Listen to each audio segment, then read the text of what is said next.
She gave up everything for love, her dreams, her career, her independence. But the man she sacrificed it all for, he replaced her like she was nothing. Picture this: a woman sitting alone in a penthouse worth millions, trembling hands holding a tablet, tears streaming down her face as she scrolls through months of her husband's betrayal. Hotels in cities, he said he was working alone.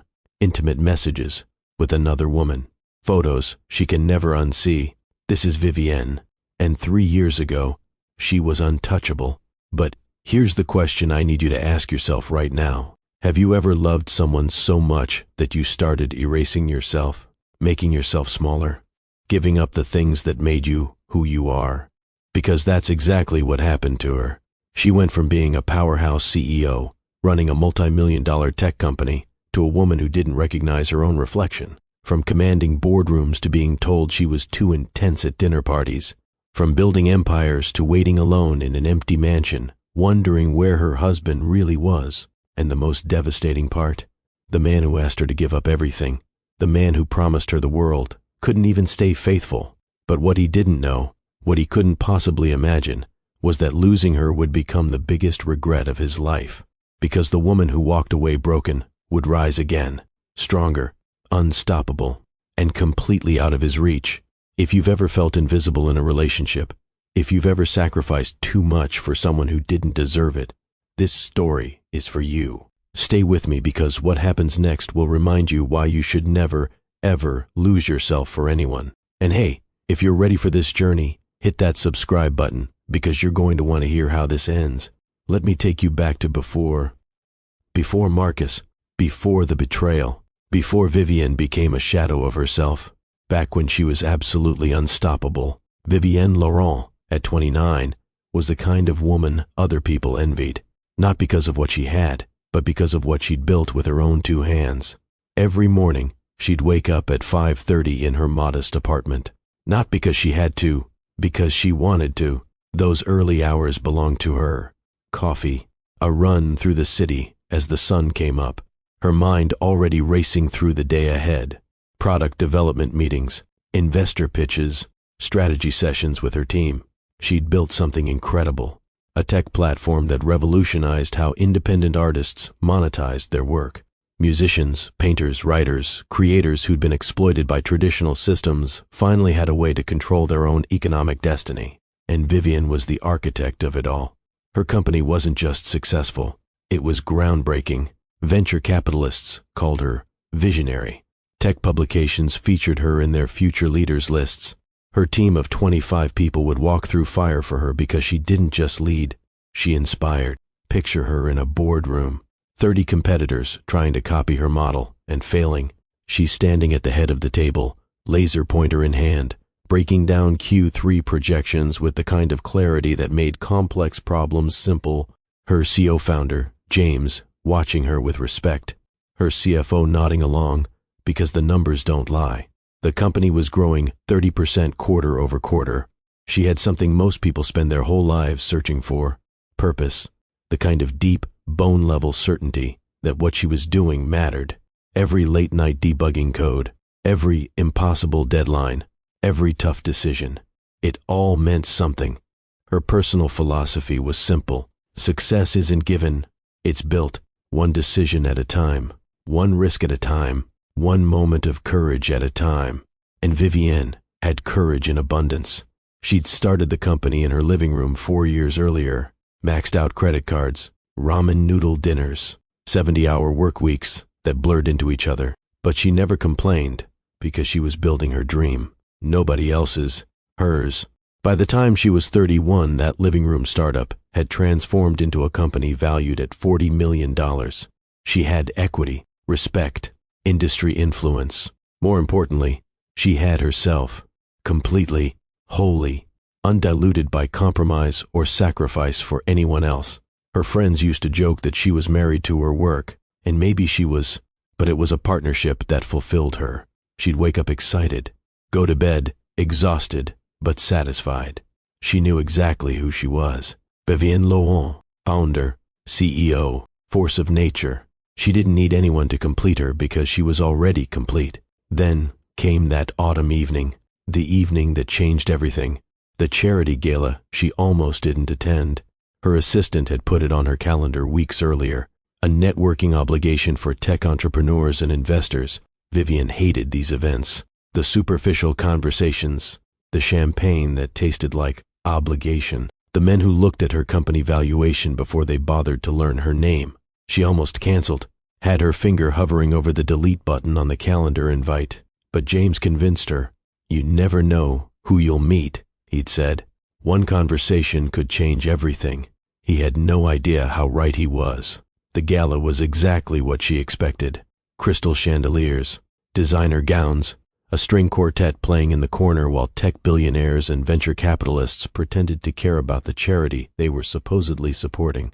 Vivian moved through the crowd with practiced ease. Smile, handshake, elevator pitch, repeat.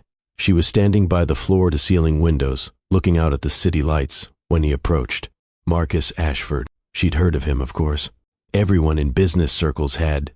He'd inherited his family's real estate empire and tripled it before 40. Hotels, commercial developments, luxury properties across 3 continents. The kind of wealth that didn't need to announce itself because everyone already knew. But he didn't lead with that. Instead, he gestured to her shoulder, visible through the sheer fabric of her burgundy gown, and said something that caught her completely off guard. Did you know the freckles on your shoulder form the shape of Cassiopeia? She laughed. Actually laughed. Not the polite networking laugh she'd deployed 17 times already that night. A genuine surprised laugh. Most men at these events led with business. Or worse, with compliments so generic they could apply to anyone. But Marcus was different. There was intelligence in his eyes. Curiosity, like he actually saw her instead of just calculating her net worth. They started talking about constellations, about mythology, about the strange loneliness of building something significant. He told her about taking over his family's company after his father's death, the pressure of legacy, the isolation of being surrounded by people, but truly understood by no one. Vivian found herself opening up in ways she rarely did, about the terror of those early startup days, about imposter syndrome. Even now, even with all her success, about the weird guilt of loving her work so much that relationships always took a back seat. Marcus listened, not the half-listening people do while waiting for their turn to talk. Real listening. He asked follow-up questions, challenged her assumptions, shared his own vulnerabilities in return. When the gala ended, they were still talking. He offered to drive her home. She accepted. They sat in his car outside the venue for another hour. Then he suggested an all-night diner he knew. She had an 8 a.m. meeting. She went anyway. At that diner, over pancakes and coffee that tasted like it was brewed in 1987, they debated whether ambition was born or forged by necessity. Marcus argued it was circumstantial. Vivian insisted it was intrinsic. Neither convinced the other. Both enjoyed the sparring. As dawn painted the sky in shades of rose and gold, Vivian felt something shift inside her, something she'd never allowed herself to feel before. The desire to share her world instead of conquering it alone. She'd always believed partnership meant compromise, that letting someone in meant giving something up. But sitting across from Marcus, watching him gesticulate passionately about urban development philosophy, she wondered if maybe she'd been wrong. Maybe you could have both, the career and the connection, the empire and the intimacy. Maybe. He drove her home as the city woke up around them. Before she got out of the car, he asked if he could see her again, not for business, not for networking, just to see her. She said yes, without hesitation. That should have been her first warning sign. Vivian never did anything without hesitation. Every decision in her life had been calculated, analyzed, risk assessed. But with Marcus, something in her brain just turned off all the alarms. It felt like fate, like the universe delivering exactly what she needed exactly when she needed it. It wasn't fate. It was the beginning of losing herself. But she didn't know that yet. The next 8 months were intoxicating. Marcus didn't just date Vivian. He immersed himself in her world. He showed up at her product launches, asked intelligent questions about her technology, celebrated her wins like they were his own victories. When she landed a major partnership with a European arts collective, Marcus sent champagne to her office with a note that read, "They're lucky to have you." When a competitor tried to poach 3 of her engineers, Marcus talked her through the counteroffer strategy. not by solving it for her, by asking the right questions until she solved it herself. This is what partnership should feel like, she thought. He took her to places she'd never prioritized visiting. A weekend in Napa Valley, where they toured vineyards and talked about legacy. 2 weeks in Italy, where he showed her properties he was developing, and she showed him local artists whose work deserved platform placement. A charity auction where she bid on a sculpture and he bid on her attention all night. Her friends noticed the change in her. "You're glowing," they said. "You seem lighter. It's good to see you making time for something other than work." Even James commented, "I've never seen you leave the office before 7, he joked one afternoon when she packed up at 6 to meet Marcus for dinner. "Whoever this guy is, he must be special." "He is," Vivian said, and she meant it. Marcus seemed to value everything about her: her intelligence, her drive, her refusal to back down in negotiations. When a major venture capital firm tried to lowball her during a Series B funding round, Marcus coached her through standing her ground. They were in his penthouse. She was pacing, stressed, running numbers out loud. The VCs were playing hardball, trying to dilute her equity more than she was comfortable with. Marcus sat on the couch, watching her work through the problem. "What do you want to do?" he asked. "Walk away," she said. "But that means starting the process over. Months of delays." "So what?" he said. "You built this company from nothing. You have leverage. They need you more than you need them. Don't let them convince you otherwise." She'd pushed back, held firm on her valuation. The VCs blinked first. When the deal closed on her terms, Marcus took her to dinner and toasted her courage. "You didn't need me," he said. "You just needed reminding of who you are." That's what he was good at, making her feel powerful, seen, valued exactly as she was. So when he proposed on that beach in Santorini, the sunset turning everything golden, his voice trembling with emotion as he knelt in the sand, she didn't hesitate. "Vivian, you're the most extraordinary person I've ever met. I don't want to just witness your life. I want to build one with you. Marry me." She said yes through tears. Happy tears, certain tears. She'd found someone who loved her ambition instead of resenting it. Someone who wanted partnership, not ownership. Someone who saw her completely and chose her anyway, or so she thought. Because looking back later, much later, after everything fell apart, Vivian would realize something crucial. Marcus had never actually said he loved her ambition. He said he loved her, past tense, the version of her that existed in that moment. What he wanted was for that version to stay frozen in time, successful enough to be impressive, but not so consumed by work that she didn't have time for him. And slowly, so slowly she didn't notice it happening, he started rewriting the terms of their arrangement. The warning signs came dressed as romance. After the engagement, Marcus started mentioning how much he missed her, not in a sweet way, in a way that came with an edge of reproach. "I barely saw you this week. I know your company is important, but we're building a life together. Shouldn't we actually spend time together?" At first, Vivian tried to balance it. She'd leave work earlier a few nights a week, skip some optional networking events, delegate a few tasks she'd normally handle herself, but it was never quite enough. Marcus had business in Tokyo, a 2-week trip to finalize a major property acquisition. He wanted her to come with him. She had a critical product launch the same week. She explained she couldn't miss it. He looked disappointed, but said he understood. The night before he left, he held her close and said, "I just want to wake up next to you every morning. Is that so much to ask? After we're married, things will be different, right? We'll actually prioritize each other." She promised they would, after the wedding, after things settled down at work, after the next funding round, after the wedding was beautiful. Intimate ceremony, 200 of their closest friends and business associates. Vivian wore a custom gown and felt like she was stepping into the future she'd always wanted. Career, love, everything. The honeymoon was 3 weeks in Southeast Asia. Marcus had planned everything. She'd been hesitant about being away from the company that long, but James had assured her they'd be fine. "You've built an incredible team, Vivian. Trust them. Go enjoy your marriage." So she did.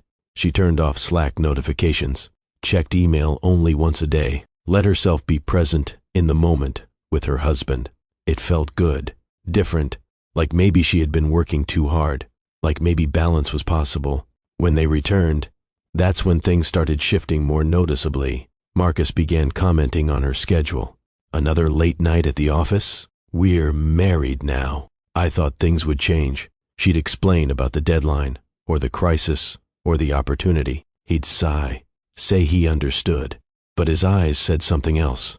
Then came the suggestions, gentle at first. Have you thought about promoting someone into more of a COO role? Someone who could handle day-to-day operations? You've built the strategy. Let someone else execute it. Why don't you skip this conference? You've been to a dozen of these. Send James instead. Do you really need to be in every product meeting? You have a head of product for a reason. Each suggestion sounded reasonable in isolation. She did have talented people. She could delegate more. Lots of founders transition from operator to strategic advisor. But underneath every suggestion was the same message. Spend less time on your company. Spend more time with me. 6 months into the marriage, Marcus invited his business partner and the partner's wife to dinner. Vivian had spent the day in back-to-back meetings, solving a technical crisis that threatened their platform's stability. She arrived home 20 minutes before the guests. Barely had time to change. At dinner, she was quiet, exhausted. When the conversation turned to commercial real estate regulation, she offered her perspective based on the tech sector's experience with similar policy issues. She was knowledgeable, articulate, passionate about the topic. Later that night, after the guests left, Marcus said, "You came on a little strong at dinner." "What?" "The whole thing about regulation. You were kind of intense." My partner's wife looked uncomfortable. I was contributing to the conversation. "I know. These are social dinners, not board meetings. You don't have to dominate every conversation." The words stung. She'd been successful her entire career by being knowledgeable and confident. Now, her husband was telling her to dial it back. Be less, softer, quieter. She told herself he was just trying to help, that maybe she had been too intense. That marriage meant adjusting to each other's needs. But deep down, something felt wrong, like the walls were slowly closing in on who she was allowed to be. Then came the conversation that changed everything. Marcus's business associate wanted to acquire her company. The offer was substantial, $75 million, more money than Vivian had ever imagined when she started the company in her living room. Marcus presented it to her in their penthouse, sat her down, held her hand, laid out all the reasons it made sense. "You've already proven yourself. The company is successful. This acquisition would give you the freedom to do anything you want next. Start a foundation, angel. Invest in other women. Founders. Focus on the bigger picture instead of the day-to-day grind."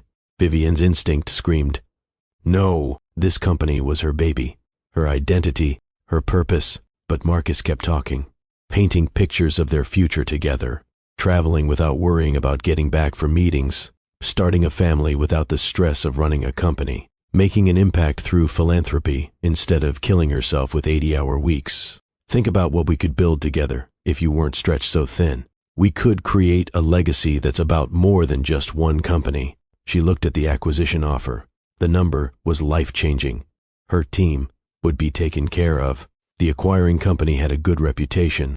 The platform she'd built would continue serving artists. And Marcus, her husband, the man she loved, was asking her to trust him, to trust this vision of their shared future.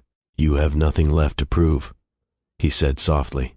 "You've already won. Let yourself enjoy it." That night, she barely slept, stared at the ceiling, thought about the scared 25-year-old who'd started this company with nothing but an idea and determination, thought about every obstacle she'd overcome, every person who'd doubted her and been proven wrong. But she also thought about the exhaustion, the constant pressure, the way she sometimes felt like she was running on a treadmill that never stopped. Maybe Marcus was right. Maybe she'd been so focused on proving herself that she didn't know how to stop and enjoy what she'd built. Maybe this was what growth looked like, knowing when to let go. So, she signed the papers. The day she told her team was one of the worst of her life. James looked like she'd slapped him. The engineer she'd hired fresh out of college looked betrayed. Her head of product actually had tears in her eyes. "Why?" James asked. "We're just getting started. We could take this company public in 3 years. You know that." "I know," Vivian said. but I'm ready for the next chapter. It was a lie.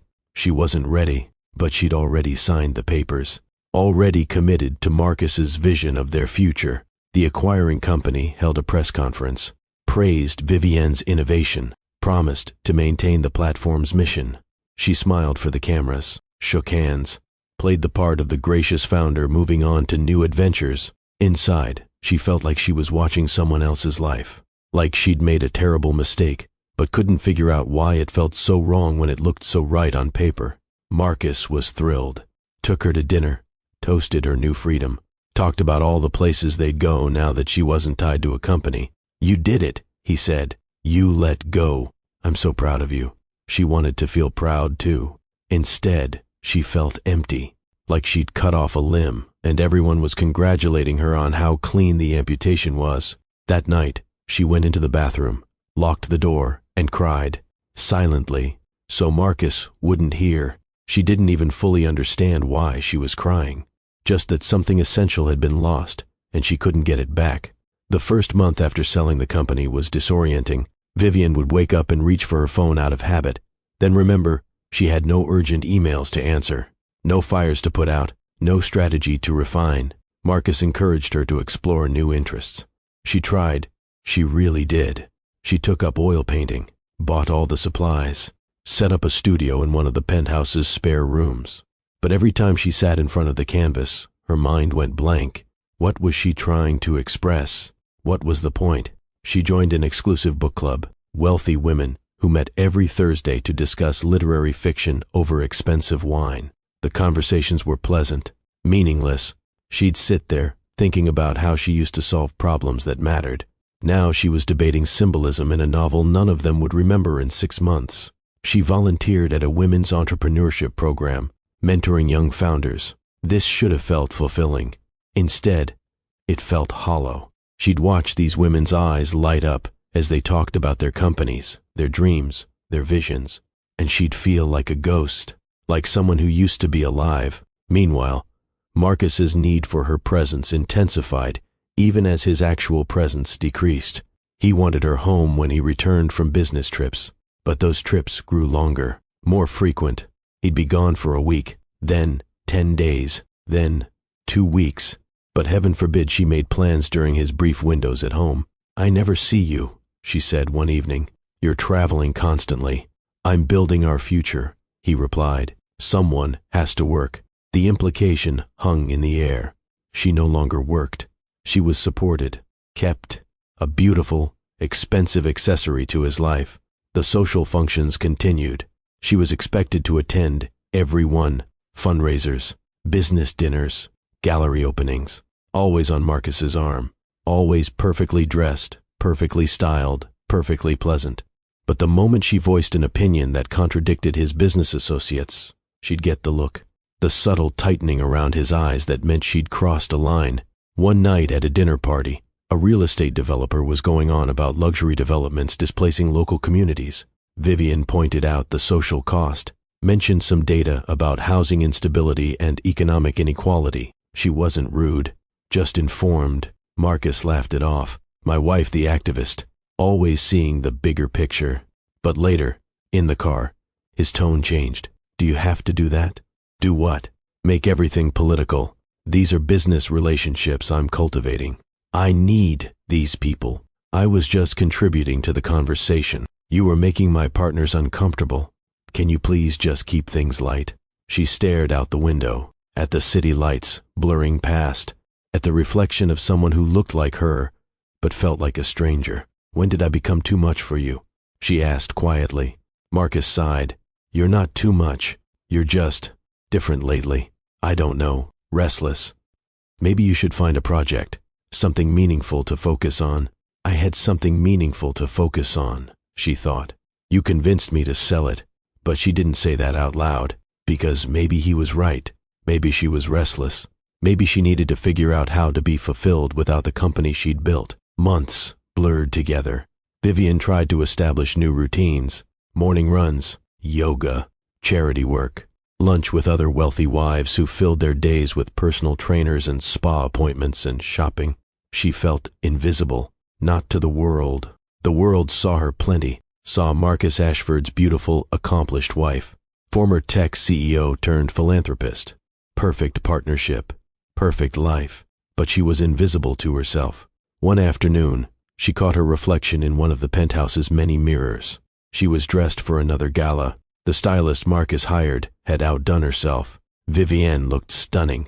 Designer gown, professional makeup, hair swept up elegantly. But the eyes looking back at her were empty, dead. The eyes of someone going through motions without knowing why. "Who are you?" she asked her reflection. No answer, because she genuinely didn't know anymore. She wasn't a CEO, wasn't a founder, wasn't building anything, or leading anyone, or creating value. She was Marcus Ashford's wife. That was her identity now. Her entire existence defined by her relationship to someone else. And the most terrifying part? She'd done this to herself. Marcus hadn't forced her to sell the company, hadn't locked her in the penthouse, hadn't explicitly forbidden her from working. He'd just asked, suggested, painted pictures of a future that sounded beautiful. And she'd made the choice. Except it didn't feel like a choice anymore. It felt like a trap she'd walked into willingly. A golden cage she'd built with her own hands. Marcus's distance grew more pronounced. The late-night phone calls he'd take in his study with the door closed. The weekends he had to work that never used to exist. The way he'd come home and go straight to his laptop without really looking at her. She told herself this was normal. Marriage ebbed and flowed. People got busy. She was probably being paranoid, oversensitive because she had too much time to overthink. But instinct is a funny thing. It whispers truths your conscious mind doesn't want to acknowledge. Something was wrong. She felt it in her gut. In the way Marcus looked through her instead of at her.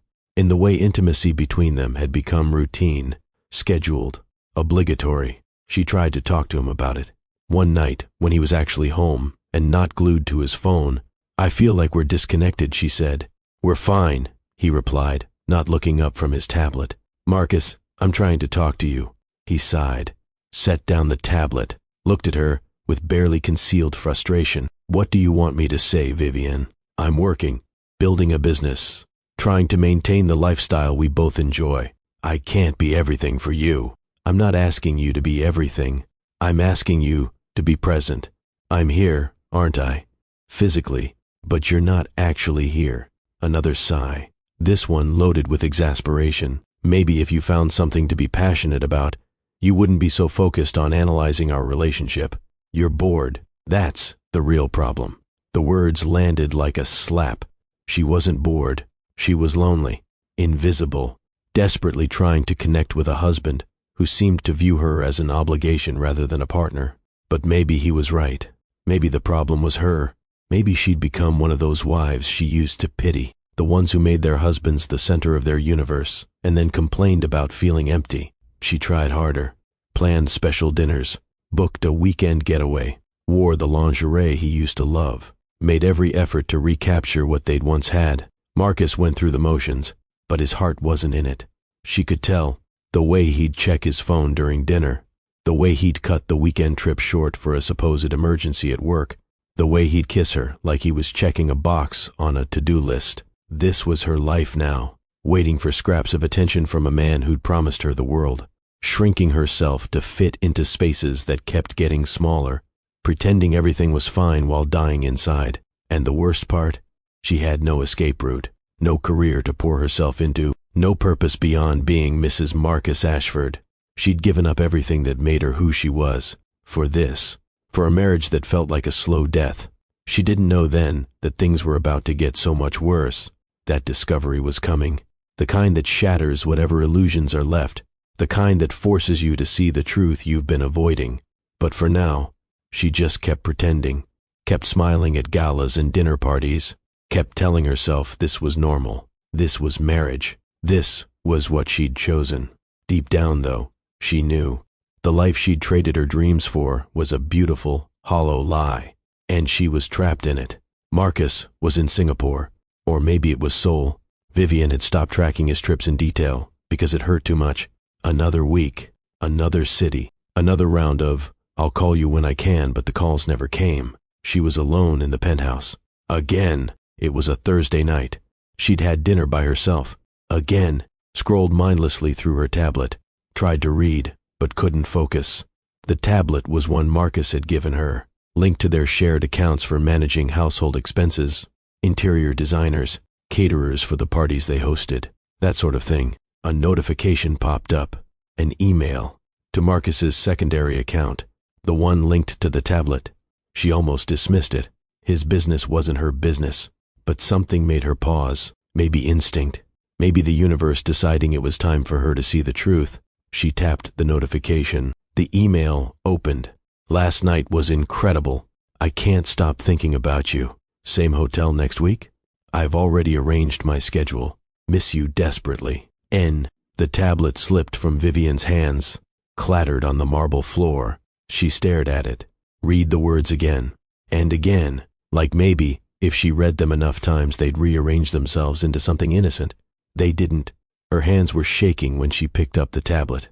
She scrolled, found more messages, threads spanning months, hotels in cities where Marcus had told her he was working alone, intimate details that made her stomach turn, plans for weekends, comments about how amazing she was.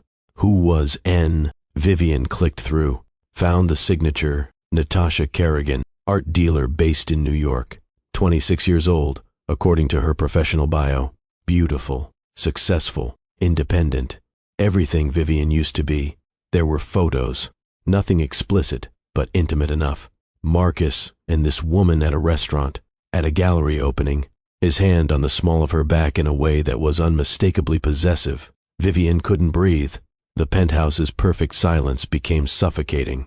She stood, sat, stood again, walked to the window, looked out at the glittering city below. How long?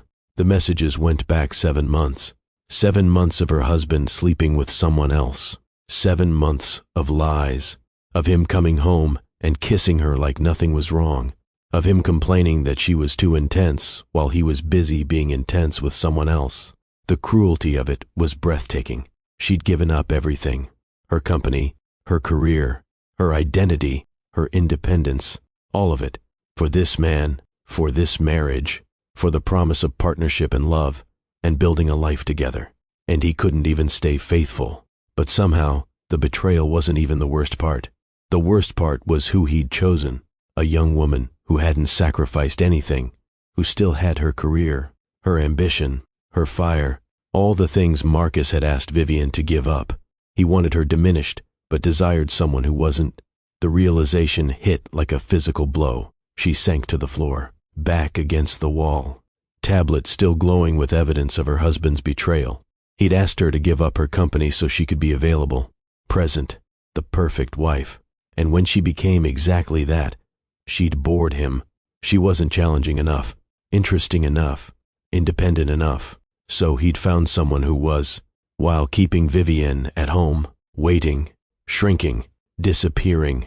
She wanted to scream, to throw something, to call him right now and demand answers.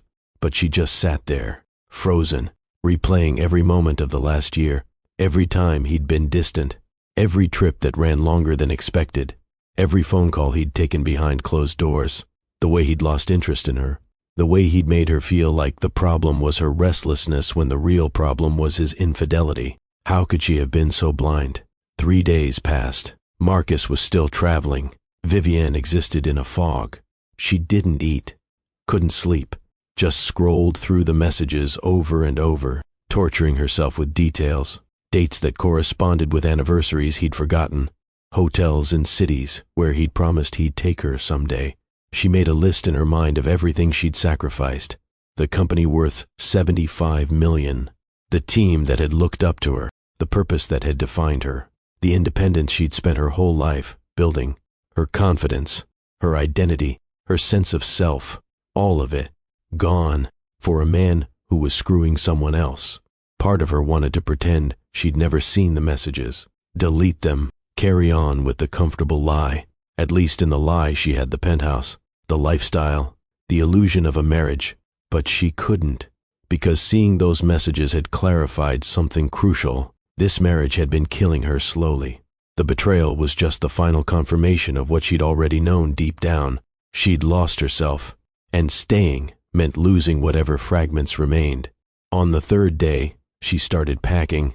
One suitcase, clothes, toiletries, her laptop that she hadn't really used in months but was still hers, a leather journal she used to fill with business ideas, now mostly blank pages. She didn't take jewelry he'd given her, didn't take the designer handbags or the expensive art or anything that represented the life she was leaving. She just took herself, what was left of her anyway. Marcus returned on a Friday evening. Vivian heard the door open, his footsteps in the foyer, the sound of his luggage being set down. She was sitting in the living room, lights off, tablet glowing in her lap like evidence at a crime scene. He walked in, saw her sitting there. Something in her posture must have tipped him off because his expression changed. Guarded, wary. "We need to talk," Vivian said. Her voice was steady, calm. The calm that comes after you've cried so much you have no tears left. "Vivian," he started. She held up the tablet. Don't insult me with excuses or explanations or whatever you're about to say. Just don't." Marcus ran his hand through his hair. He looked tired, caught, but not as devastated as a man should look when facing his wife after months of cheating. "It's not what you think," he said. She almost laughed, actually almost laughed at the sheer cliché of it. "Really, Marcus? Then what is it?" "Because what I think is that you've been sleeping with a 26-year-old art dealer for 7 months. What I think is that you've been staying in hotels with her, in cities where you told me you were working alone. What I think is that you've been lying to me for more than half a year. So please, tell me what I'm misunderstanding." He didn't deny it. Couldn't. The evidence was too clear. Instead, he sighed, sat down across from her, looked at her like she was a problem to solve rather than a person he'd destroyed. "You've been distant," he said, "ever since you sold the company, lost. I tried to be patient, but you just withdrew into yourself. I needed—" He paused. "Something you weren't giving me. The audacity, the sheer audacity of making this her fault." Vivian stood, set down the tablet carefully. When she spoke, her voice was stronger than she felt. "Let me make sure I understand. You asked me to sell my company. You wanted me available, domestic, the perfect wife for your perfect life. I became exactly what you asked for. And when I did, when I gave up everything to be what you wanted, I bored you. So you found someone who still has what you made me give up. Am I getting that right?" Marcus looked uncomfortable. "That's not fair." "Fair?" She felt rage building, clean and clarifying. "You want to talk about fair? I gave up the company I built from nothing. I gave up my identity, my purpose, everything that made me who I am. I became a supporting character in your story, and you couldn't even stay faithful. We can work through this," he said. His default response: "Smooth it over, fix the optics." "Look at me," Vivian demanded. He did. "Do you even see me anymore? Or do you just see the idea of a wife you thought you wanted?" Silence. He didn't have an answer. Or maybe his silence was the answer. In his eyes, she saw the truth. He wouldn't speak. She'd become invisible to him. Not the brilliant woman he'd pursued, but a comfortable, forgettable presence. He'd wanted her diminished. And once she was, he'd lost interest. She'd literally given up everything to become exactly what he asked for. And the reward was betrayal. "I want you to leave," she said quietly. "This is my home," he started. "Then I'll leave." She was already walking toward the bedroom, toward the suitcase she'd packed 3 days ago. "I don't care about the penthouse or the cars or the bank accounts or any of it. Keep it all. I just want out."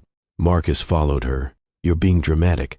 If you'd just calm down, we could discuss this rationally." She spun to face him. "Just what, Marcus? Just accept that my husband cheats because I'm not interesting enough anymore? Just stay in this beautiful cage and pretend I'm happy? Just keep shrinking until I disappear completely?" He opened his mouth, closed it. For once in his smooth, controlled life, he had no response. "I'd rather have nothing," Vivian said, her voice breaking on the last word, "than have everything with you." She grabbed her suitcase, walked past him, through the penthouse that had never felt like home, out the door, into the elevator, down 60 floors to the lobby. The doorman looked surprised to see her with luggage. "Mrs. Ashford, do you need help with the car?" "No, thank you," she said. "I'll manage." Outside, the night air hit her face. Cool, Real. She had one suitcase, a laptop, a few $100s in a personal account she'd kept separate. No plan, no destination, but for the first time in over a year, she could breathe. The first 2 weeks were brutal. Vivian checked into a modest hotel, nothing like the penthouse but clean and anonymous. She refused to touch the joint accounts, wanted nothing from Marcus except distance.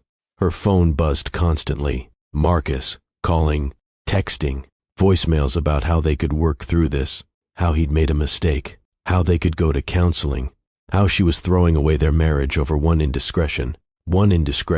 7 months of deliberate, sustained betrayal, reduced to one indiscretion. She blocked his number, changed her email, cut off every avenue of contact. The silence that followed was deafening.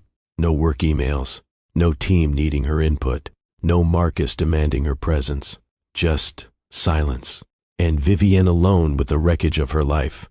She'd lie awake at night doing inventory. The company she'd sold, the team she'd abandoned, the identity she'd traded for a marriage that was a lie, the version of herself that had been fearless and certain, buried under months of making herself smaller. Some nights, the temptation to go back was visceral. To call Marcus, to accept his apologies and return to the penthouse.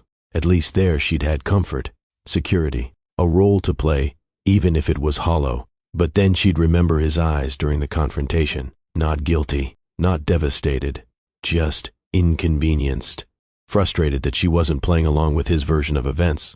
And she'd know, going back would kill her. Maybe not physically, but it would kill whatever spark of herself still remained. One morning, 3 weeks after leaving, Vivian forced herself to get up, shower, get dressed in something other than the same sweatpants she'd been wearing for days. She sat at the hotel desk, opened her laptop, and did something she hadn't done in over a year. She looked at job listings, not because she thought she'd find something immediately, but because she needed to remember that version of herself, the one who built things, who solved problems, who mattered. The tech industry had moved fast in her absence. New platforms, new competitors, new innovations. She felt behind, rusty, like someone trying to remember a language they used to speak fluently. But underneath the rust was muscle memory, the way she analyzed problems, identified opportunities, envisioned solutions. She started small, reached out to a former colleague. Coffee, just catching up. The colleague was surprised to hear from her, even more surprised to learn she'd left Marcus. "Are you looking to get back into the game?" the colleague asked. "I don't know," Vivian admitted. "Maybe. I'm just trying to figure out what's next." The colleague mentioned a startup needing strategic consulting. Nothing permanent, just project-based work, helping them think through their growth strategy. Would Vivian be interested? She should have said no. She wasn't ready, was barely functional, still waking up some mornings forgetting she'd left and reaching for Marcus before remembering. But she said yes, because what else was she going to do? Sit in a hotel room and slowly disappear? The consulting work was harder than she expected. Her confidence was fractured. She'd second-guess herself in meetings, overcompensate by over-preparing, stay up late reviewing materials like she was studying for a final exam. But slowly, something started happening. The startup's founders listened to her, implemented her suggestions, came back with results and questions and more problems to solve. She was useful again, contributing, creating value. It wasn't the same as running her own company, but it was something, a foundation, a beginning. Then, 5 months after leaving Marcus, she got a message that changed everything. From James, her former CO founder. They met at a coffee shop. Vivian was nervous. She'd abandoned the company, sold it, without really consulting the team. She expected anger, resentment. Instead, James hugged her, actually hugged her. "We missed you," he said simply. Over coffee, he told her what had happened since the acquisition. The new ownership wasn't bad but lacked vision. The company was stable but stagnant. Several key people had left. The innovation that had made them special was being slowly bureaucratized out of existence. "I've been thinking about starting something new," James said. "Smaller, but innovative. Something with the energy we used to have. And I want you involved." Vivian stared at him. "I walked away, James. I sold the company. I abandoned all of you. You were in a bad situation, he said. We didn't understand it then, but we do now. Some of us heard about you and Marcus. We get it. And Vivienne, the company was never the same without you. You were the vision, the heart. We just helped execute it. She felt tears building. I don't know if I have it anymore. The confidence, the certainty. I feel broken. Good, James said. Because the most dangerous founders are the ones who haven't been broken yet. They don't know their limits, don't understand failure. You do now. That makes you better, not worse. The new venture started small.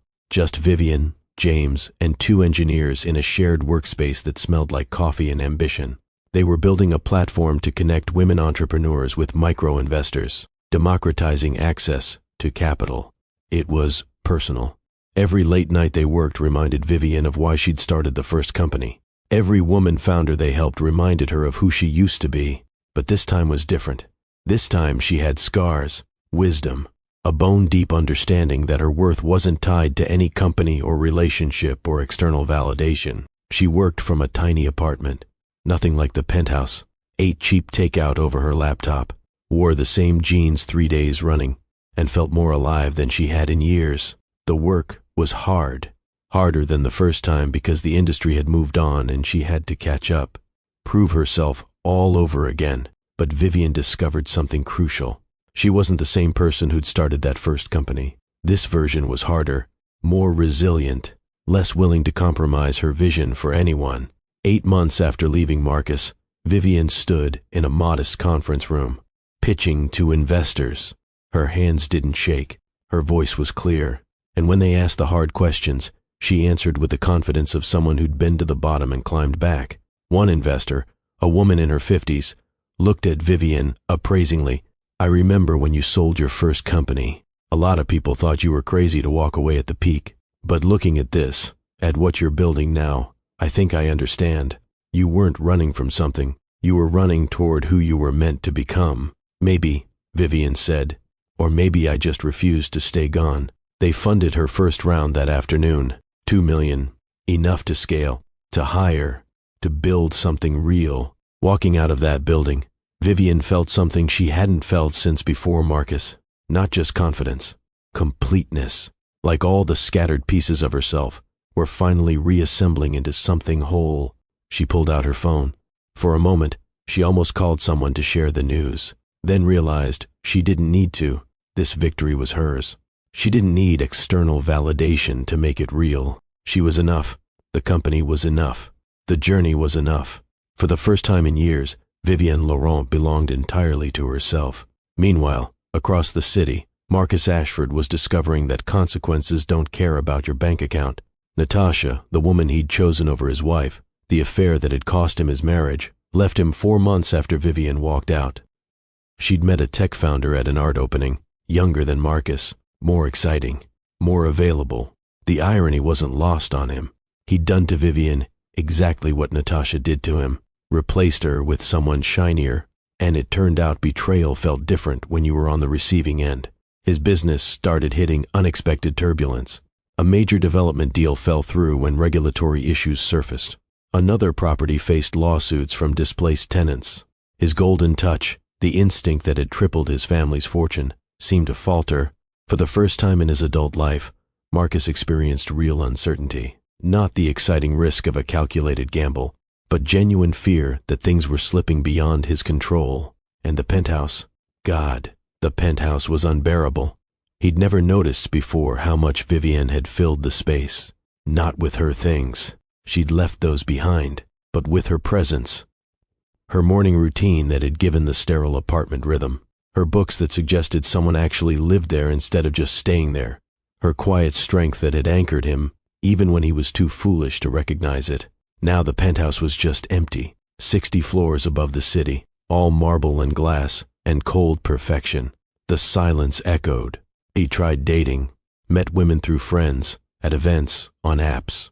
They were beautiful, successful, interested in his wealth and status, but every conversation felt hollow, transactional. No one had Vivienne's depth, her intelligence, her ability to challenge him while supporting him. He'd scroll through his phone, land on her number, still saved even though she'd blocked him.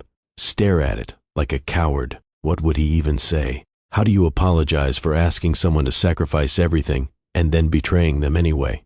His business partner mentioned seeing Vivian at an industry event. She looked good, he said, confident. She's starting another company, apparently, doing well. Marcus felt something sharp in his chest, jealousy, regret, something worse than both. He'd wanted Vivian available and diminished, and when she'd become that, he'd punished her for it by seeking excitement elsewhere. Now she was rebuilding without him, becoming the woman she'd been before he'd convinced her to give it all up. The woman he'd fallen for in the first place. 1 year after their separation, Marcus saw Vivian's face on a business magazine cover at an airport newsstand. He bought the magazine with shaking hands. The Phoenix founder, how Vivienne Laurent rose from the ashes. He read the interview on his flight. Every word felt like an indictment. She talked about her journey with raw honesty, the sacrifices she'd made for a relationship, the betrayal she'd survived, the strength she'd rediscovered by losing everything. The interviewer asked about her ex-husband. Vivian's response was brief. I lost myself, trying to be what someone else needed. The greatest gift that relationship gave me was teaching me never to do that again. Marcus stared at her photo. She looked different, harder maybe, but also more alive, more herself, completely self-possessed in a way she hadn't been even before they met. She'd become who she was always meant to be, and he'd become the man who'd almost destroyed her, the man who'd let her go because he was too blind to see what he had.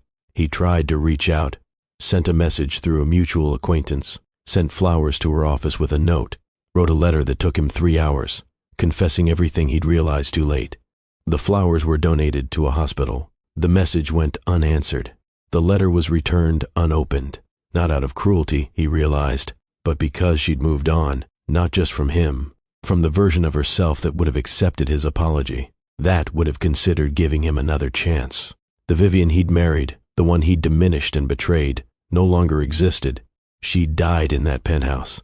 What rose from those ashes was someone entirely new, someone completely beyond his reach. Marcus sat in his empty penthouse one evening, expensive scotch in hand, looking out at the city lights, thinking about the moment he'd met Vivienne at that gala. Her intelligence, her passion, her completeness. He'd wanted to possess that, to have her brilliance reflect on him, but he'd also been threatened by it. So he'd asked her to dim it, give up the company, be available, be less, and she'd loved him enough to do it. That was the cruelest part.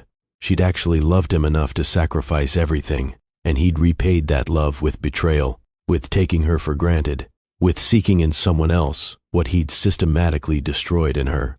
He'd won. He had the penthouse, the business, the life. He'd lost nothing materially, but he'd lost her. And it turned out that was the only thing that actually mattered. 2 years after walking out with one suitcase, Vivienne Laurent stood in her own office.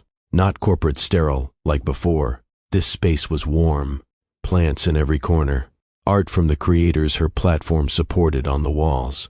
A team of 12 passionate people who believed in the mission as much as she did. Her platform had funded over 300 women-led businesses, from a bakery in Portland, started by a single mother, to a tech company in Austin, founded by 2 refugees. Real businesses, real impact, real change. She'd been featured in Forbes, Fast Company, TechCrunch. Investors who'd once dismissed her now competed for meetings. She'd been named to a 30 under 40 innovators list, despite being 43. A testament, the publication said, to impact over age. But the external success wasn't what mattered most. It was the woman looking back at her from the office window's reflection. Strong, independent, uncompromising, whole. Her assistant knocked. You have that letter, she said. The one from Marcus Ashford. Do you want to read it? Vivian looked at the envelope, her name in his handwriting. Once upon a time, seeing that handwriting would have made her heart race. Now she felt nothing, not anger, not curiosity, just a mild, detached indifference. No, she said. Donate it or shred it, whatever you think is best. The assistant nodded, left, took the letter with her. Vivian turned back to the window, thought about the woman she'd been 2 years ago, sitting in that penthouse, broken, lost, convinced she'd made an unrecoverable mistake. If she could go back and tell that woman anything, what would it be? That losing everything would be the best thing that ever happened to her, that the breaking would lead to rebuilding something stronger, that the version of herself she'd discover on the other side of devastation would be worth every moment of pain. That evening, Vivian accepted an award for entrepreneurial excellence. Standing at the podium, she looked out at an audience full of young founders, women beginning journeys she'd already traveled. Some would succeed, some would fail. All of them would face moments of doubt. She spoke without notes. From the heart, I want to tell you about losing everything, not in the dramatic, catastrophic way, but in the quiet, insidious way where you make small compromises until you wake up one day and don't recognize yourself.